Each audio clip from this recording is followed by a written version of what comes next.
Story disclaimer. This story is a work of fiction and is intended for entertainment purposes only. The content includes dark themes, horror elements, and fictional depictions of rituals and sacrifices that are purely imaginative and not reflective of any real-life practices or beliefs. Viewer discretion is advised. This video is not suitable for younger audiences, and parental guidance is recommended. The story does not endorse or promote any harmful behavior, violence, or dangerous activities. Please note that all characters, events, and settings are entirely fictional and created for the purpose of storytelling. Any resemblance to actual persons, living or dead, or actual events, is purely coincidental. In the quiet city of Mao, where children and young people are glued to their screens, the sinister force is at work. Beneath the surface of innocent games and viral challenges lies a mysterious cult seeking to awaken ancient dark powers through the very technology that captivates our youth. As young gamers navigate increasingly bizarre missions, they unwittingly become pawns in a dangerous game, drawn deeper into a web of occult rituals. Strange symbols appear on their devices, dreams bleed into reality, and eerie coincidences begin to unfold. What starts as harmless fun quickly escalates into a chilling battle for their minds and souls. Follow a brave group of young players as they uncover the dark truth behind the circle's intentions and their ultimate goal, to summon a powerful force that could change the world forever. Will they have the courage to resist the pull of this dark magic and save their city from impending doom? Don't miss out on this thrilling adventure. Subscribe, like, and share to support our channel. Hit the notification button so you're always updated with new episodes as we journey deeper into the shadows.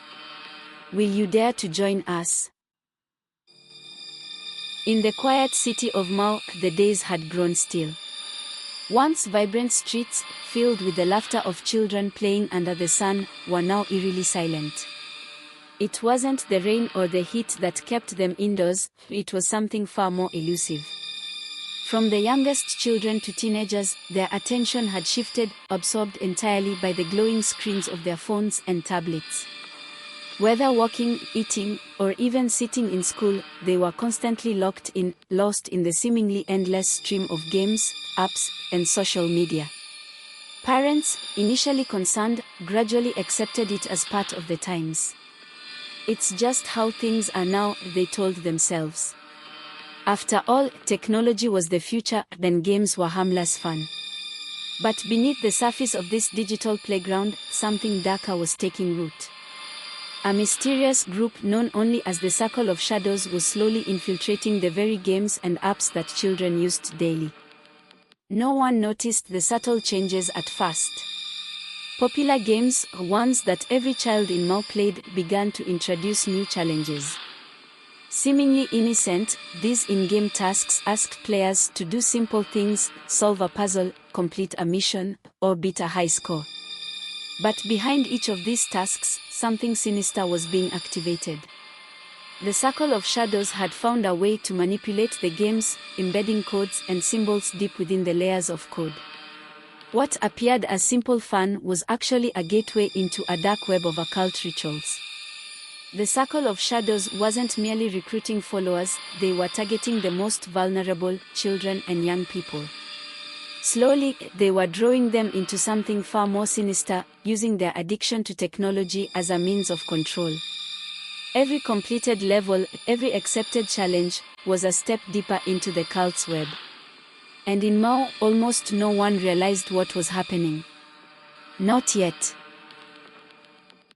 It started with subtle coincidences that went unnoticed. Young people in Mao were spending more time in their rooms, their faces lit up by the glow of their phones. In schools and homes, there was an invisible connection between them. They all seemed to be playing the same games, taking part in the same viral challenges. But now, these games had evolved, dark, eerie symbols started appearing on their screens. Tariq, the 14-year-old boy, noticed it first. He was playing one of the most popular games in the city, Shadow Quest. It was a simple game that most of his friends were addicted to. The goal was straightforward: move through different levels, collecting coins and defeating virtual monsters. But recently, the game had introduced a new mystery challenge level when things were no longer the same. As soon as Tariq clicked on the challenge, a strange symbol flashed across his screen, a circle with an eye at the center. His phone vibrated for a brief moment, and his heart skipped a beat. Weird, he muttered to himself, thinking it was just a glitch. He continued playing, determined to win the level. But the more he played, the stranger it became. His avatar moved almost by itself, guiding him to parts of the game he didn't recognize. Then came the first real-world task: go to the abandoned warehouse near the river and take a picture. Tariq's stomach churned. It wasn't part of the game rules he had known. He showed the challenge to his friends, and to his surprise, many of them had received similar real-world instructions in their games. While some brushed it off as just another daring game trend, others, like Tariq, felt uneasy. Yet the addictive nature of the challenge pulled them in, and one by one, they began to complete these tasks. No one wanted to fall behind or miss out on the next level, which promised even greater rewards. Little did they know that each task completed in the real world was pushing them deeper into a network they couldn't escape from, a network where the lines between game and reality were beginning to blur. By now, the mystery challenges had spread across nearly every game and are popular among the children and teens in Mao. What seemed like a harmless trend had become an obsession. Screens everywhere were filled with the same symbol, a dark circle with an all-seeing eye. No one knew its origin, but it had become a familiar sight. The circle of shadows was tightening its grip. Sod, a 12-year-old girl, was deep into a different game, Virtual Kingdoms. One evening, after completing her daily missions, she received a notification. A new challenge had appeared, much like the one Tariq had seen: find the symbol on the wall of your school and touch it. Confused and intrigued, Sod dismissed it at first. But the next day, as she walked past the gates of her school, she saw it, painted faintly on the wall near the playground. The same symbol from her game. Her heart raced. She hesitated, unsure whether to tell someone or to complete the challenge. But something urged her forward, a strange force she couldn't quite understand. Before she knew it, her hand had reached out to the wall, pressing against the cold surface where the symbol was drawn. Nothing happened at first. She felt silly for even doing it. But that night, her dreams were different. She found herself in a dark room, surrounded by shadows whispering in a language she couldn't understand. When she woke up, her phone had another message from the game: "Congratulations, you've passed the first test." She felt a chill down her spine. Sod wasn't the only one. Across the city, other children had begun experiencing the same eerie events: dreams, symbols appearing in strange places, and an increasing sense of unease. The circle of shadows was no longer just inside their screens, it was creeping into their reality. As the challenges intensified, the players began noticing strange occurrences in their everyday lives. What had started as a game was becoming something far more sinister. The more they played, the more they saw the symbol, the eye in the circle, appearing in the most unexpected places: on walls, in notebooks, even on their devices when they weren't playing. It was as if the cult was watching them. Busy, a tech-savvy 16-year-old, was the first to try and dig deeper into what was really happening. A curious and skeptical mind, Busy wasn't the type to get easily spooked by games. She noticed something odd when she analyzed the game's code on her laptop. Hidden deep in the program were strange sequences, encrypted symbols, and layers of hidden data that shouldn't have been there. It looked like something from ancient texts, not just a simple game code. Busy's curiosity quickly turned into fear when her computer screen flickered and a message popped up: "You're being watched. Stop now." Her heart pounded in her chest. She slammed her laptop shut, but the sense of dread stayed with her. How could the game know she was trying to uncover its secrets? Was it really just a game? Meanwhile, more and more children were being drawn into the circle of shadows. The challenges grew darker, the stakes higher. Real-world tasks became increasingly bizarre. Go to the graveyard at midnight, stand on the edge of the tallest building in the city, find the abandoned house on Elm Street and leave a red flower at the door. With each task, the players felt themselves being pulled deeper into the cult's web. The games had become more than just games, they were rituals, preparing them for something far more dangerous than they could have ever imagined. And the scariest part? No one seemed able to stop. As more young people in Mao completed the cult's bizarre challenges, the effects on their lives became impossible to ignore. What had once been thrilling dares in an addictive game now carried a darker undertone. Shadows flickered on walls where there were no lights. Objects in their rooms seemed to move on their own. Strange symbols, which at first appeared only on their screens, began manifesting in real life, on mirrors, notebooks, and even on their skin. A group of players, led by Busy and Tariq, decided to investigate together. They knew something was wrong but couldn't understand how it was happening. It was Busy who noticed it first. Every game they played, every challenge they accepted, followed an ancient pattern, a ritual hidden in plain sight. Late one evening, the group gathered in Tariq's room. The lights were dim, and his laptop flickered as Busy pulled up her findings. She had been researching for days, diving into obscure corners of the web. She showed them an old, cryptic text she had found, an ancient language that described rituals used by secret cults long ago. These symbols, Busy said, pointing at the screen, are part of a summoning ritual. The Circle of Shadows isn't just a cult, they're trying to call on something ancient. And we are helping them without even knowing. Everyone in the room felt a cold chill as her words sank in. This wasn't just a game anymore, it was a gateway to something dark.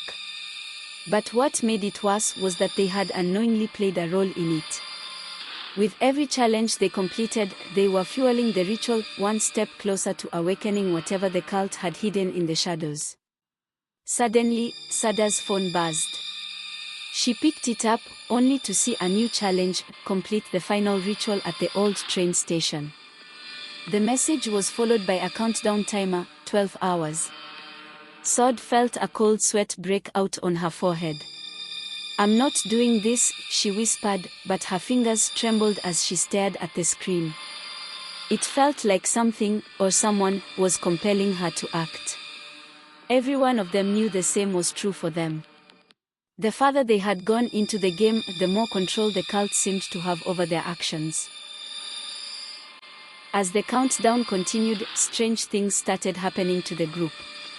Tariq began hearing whispers at night, soft voices that seemed to come from nowhere, calling his name. Sod noticed strange symbols appearing on the walls of her room, glowing faintly under the moonlight.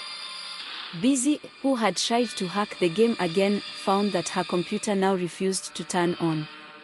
But the scariest part was the sense of being watched. Everywhere they went, they felt it, eyes on them from the darkness. Busy was the first to understand the gravity of their situation. "The final ritual," she said, pacing in Tariq's room, "is the culmination of everything. If we don't stop this, they're going to succeed in summoning something ancient and evil." "But how do we stop it?" Tariq asked, his voice shaking. "It's not like we can just delete the game. It doesn't work that way." "There's something else," Busy replied, her voice quiet. "The ancient texts I found talk about the power of will. The cult needs us to willingly complete the ritual. If we resist, if we refuse to play their game, they can't complete it." Sod nodded, but doubt lingered in her mind. She had already tried to quit. Each time she had deleted the app, it mysteriously reappeared on her phone, stronger and more immersive than before. Others in the city who had tried to escape the Circle of Shadows had reported seeing horrific visions, nightmares that left them shaking and unable to sleep. That night, Tariq made a decision. He was going to the train station, the final location of the ritual. Not to complete it, but to confront it head-on. "We can't keep running from this," he said. "If we don't face it, it'll consume us." As the clock ticked closer to midnight, the group made their way to the old, abandoned train station on the outskirts of Mao. It was a place long forgotten by the city, rumored to be haunted, with crumbling walls and broken tracks covered in vines. The air around the station was thick with an unnatural fog that seemed to move like it had a life of its own. Tariq led the way, his heart pounding in his chest. When they reached the station, the symbols they had been seeing in their games were there, etched into the walls, glowing faintly with an eerie light.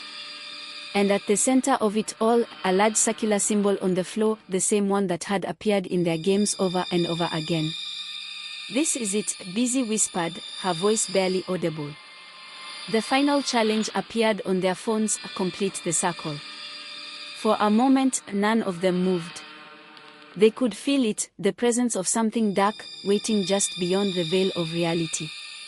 The cult had led them here, not just to finish the game, but to offer them as conduits for something far more sinister. But Busy had a plan. "The only way to break this is to disrupt their ritual," she said, pulling out the texts she had found. "We have to reverse the magic, break the circle before it's complete." The group began moving cautiously, following Busy's instructions to scratch through the symbols and disrupt the markings on the ground. As they did, the fog thickened, and the air grew colder. Shadows seemed to move around them, closing in. Suddenly, Sod gasped. "Look," she cried, pointing to the far end of the station. There, in the shadows, stood figures cloaked in darkness. The cult had arrived, silently watching, waiting for the group to make a move. As the final minutes ticked away, the group knew they were running out of time.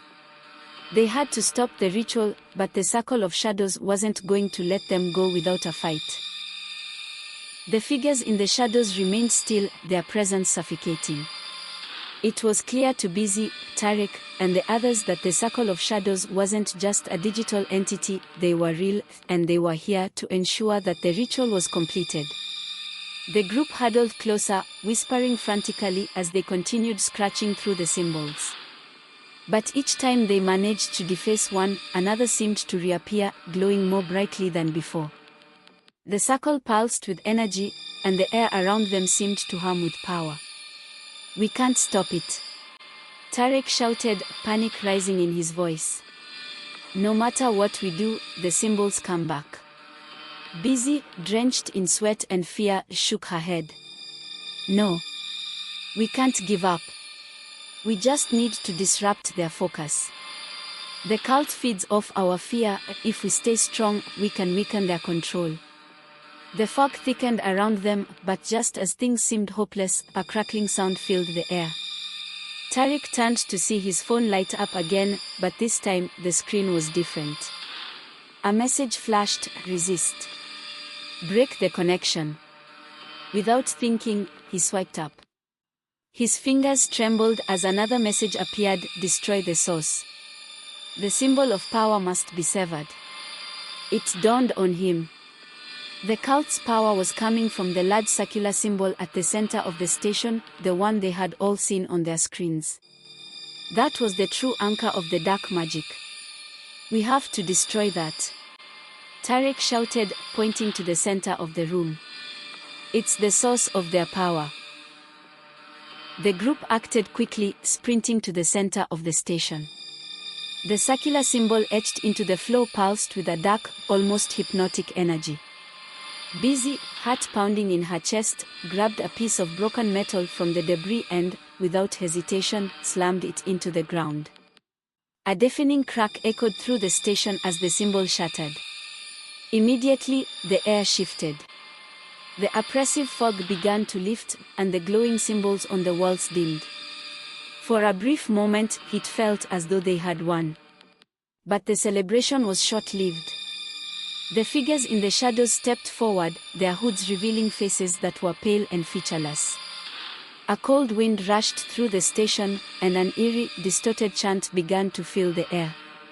The cult wasn't done yet. They were preparing to make the final move.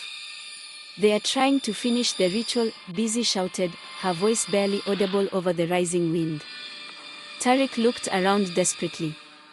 "We've destroyed the symbol. What else can we do?" Busy's eyes widened. "It's not just about the symbol. It's us. We are part of the ritual." Suddenly, they all understood. The cult had lured them here, not just as witnesses, but as unwilling participants. They were the final pieces in the ritual, and the cult was preparing to use them to awaken something far darker than they had imagined. Panic surged through the group as the realization hit. They were trapped, surrounded by the cultists who began chanting louder, their voices blending with the strange hum of the circle. The shattered pieces of the central symbol started to glow again, pulling together as though magnetized by some unseen force. Sod grabbed Tarek's arm, her voice trembling. "We have to get out of here." But Busy knew better. "It won't matter," she said quietly. "If we leave now, they'll just find another way to complete the ritual. We have to finish what we started and stop it for good." The air thickened as the cultists' chant reached a fevered pitch. The ground beneath them began to shake, and the fog returned, darker than before, swirling around their feet. Busy stepped forward, her eyes fixed on the glowing pieces of the symbol. "We have to sever their connection to the source," she said. "They are drawing power from us. If we can break their focus, stop them from completing the chant, we might have a chance." The others nodded, fear giving way to determination. They weren't going to be pawns in this game any longer. They formed a tight circle around the glowing symbol and, with Busy leading the way, began to speak loudly, interrupting the cult's chant with their own words of defiance. The cultists faltered as the group's voices grew stronger. Busy led them in a defiant call, their words clashing with the dark chant that had filled the air. For a moment, it seemed to work. The glow of the symbol flickered, and the cultists hesitated, their chanting wavering. But the circle of shadows wasn't done yet. The leader of the cult, a tall figure with a deep, rasping voice, stepped forward, raising his hands. The ground beneath the group began to tremble violently, and the wind picked up, swirling in a cyclone of dark energy around them. "You cannot resist the power of the shadows," the leader hissed. "You have already given yourselves to us. The ritual is inevitable." Busy clenched her fists. "No, we haven't. You've manipulated us, but we are taking back control." With renewed strength, the group continued their chant, their words ringing out against the storm of dark magic that swirled around them. It was a battle of wills, the clash between the light of resistance and the darkness of the cult's power. Just as hope began to bloom, the cult leader raised his hands higher, summoning a wave of dark energy. The ground beneath the group cracked, and shadows emerged from the earth, wrapping themselves around their legs like vines, pulling them down. "We are losing," Sod shouted, struggling to break free from the shadowy tendrils. "No, we can't give up," Tariq yelled, thrashing against the tightening grip of the shadows. "We have to keep going." But the shadows were relentless, pulling them down into the earth. For every word of resistance they shouted, the cult's chant seemed to grow stronger. It was as though the very act of defying the ritual only fed its power. Busy, fighting against the suffocating grip of the shadows, realized they needed a new approach. "It's not enough to resist," she shouted over the chaos. "We have to reverse the ritual. We have to turn their power against them." "How do we do that?" Tariq asked, gasping for breath as the shadows tightened around his chest. "I don't know yet," Busy admitted, her mind racing. But she knew that if they didn't figure it out soon, they would be consumed by the darkness. Busy's mind raced as the shadows tightened their grip. They had tried resisting the ritual, but that wasn't enough. If they were going to stop the circle of shadows, they would have to flip the cult's power back on itself. She could feel the dark energy pulsing beneath her feet, like a current flowing through the earth, connecting them to the source of the cult's magic. But what was that source? As the cult's chanting grew louder, Busy's eyes locked on the shattered symbol at the center of the station. The pieces had started to glow again, slowly reassembling themselves. Each piece was connected to the others, forming a web of power. And she realized they weren't just breaking through digital barriers. The cult's magic had rooted itself deep in the digital realm, pulling energy from every device connected to the internet. The source of their power wasn't just the ritual. It was every phone, every game, every screen. "We need to destroy the connection," Busy shouted over the wind. "The magic is flowing through the digital world. If we can break their control over the network, we can stop the ritual." Tarek struggled against the shadows, gasping for air. "But how? We don't have any tech, our phones are all fried." Busy's gaze shifted to the cult leader, who stood at the edge of the circle, holding a strange, glowing tablet in his hands.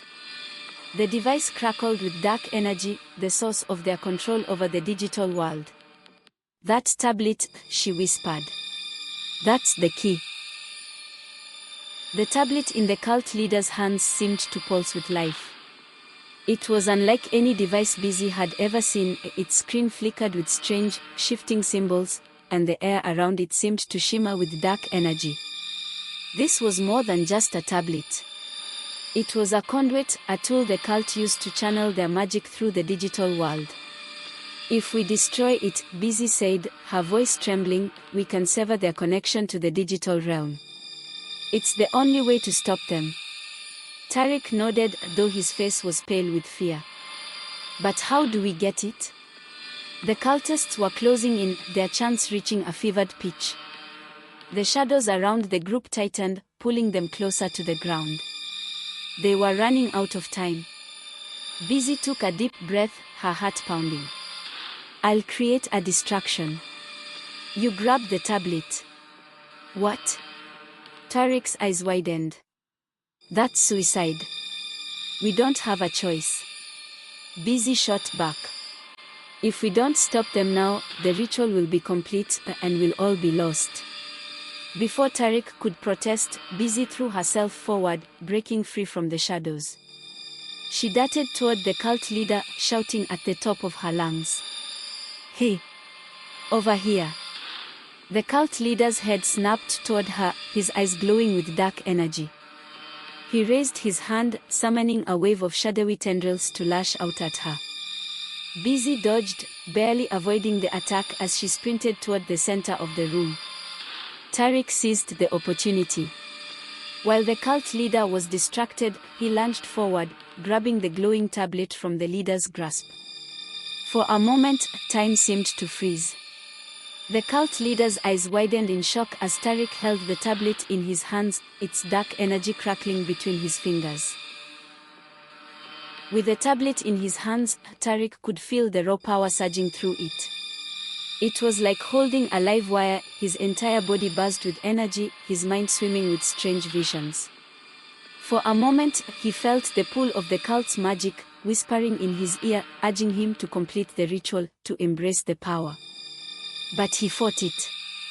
He had to destroy it. Busy shouted, still dodging the cult leader's attacks. Tarek raised the tablet high above his head, ready to smash it against the ground. But as he did, a voice whispered in his mind, a dark, seductive voice that seemed to come from the tablet itself. "Don't destroy me," it said. "With me, you can control the shadows. You can bend the world to your will." For a split second, Tarek hesitated. The power was so tempting, so overwhelming. What if he could use it to fight the cult? What if he could turn their magic against them? But then he remembered the nightmares. The voices.